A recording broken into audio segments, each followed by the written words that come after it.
Palmyra is an ancient Semitic city and an important archaeological site in the desert of Syria.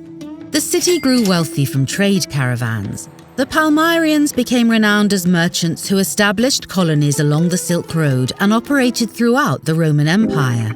This is Rubina Raja, Professor of Classical Archaeology and Center Director of Center for Urban Network Evolutions. For thousands and thousands of years, you would have a society that, of course, developed over time, but that sustained themselves in the middle of this quite harsh environment. So in that way, you can study a society that in some ways can be considered an island in the middle of the desert. Even though Palmyra was a secluded city, it was in many ways a highly developed culture.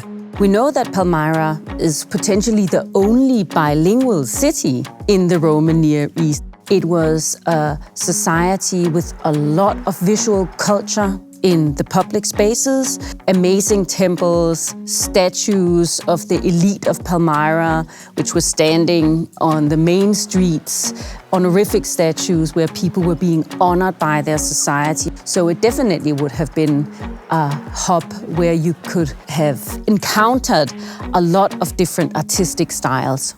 The portraiture of Palmyra is fascinating because they make up the largest group of portraits from the Roman period from one single place, making it a unique group of study material. And that means that one can really study their development over 300 years and see how Palmyrenes wanted to represent themselves to each other and to the rest of the world.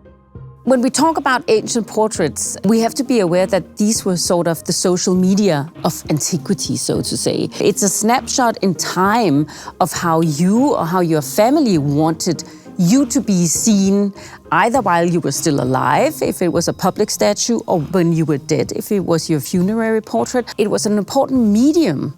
And it was literally carved in stone. I mean, these portraits are a limestone and they survived for thousands and thousands of years. So you had sort of one go at how you were going to be portrayed to the rest of the world. In the late 3rd century, there were political problems in the Roman Empire. The well-known queen of Palmyra, Zenobia, used this to assemble an army and take over large parts of what is known today as the Middle East, Egypt and Turkey, making Palmyra its own empire for a short while. The Romans sacked the town, and after that, the city never recovered.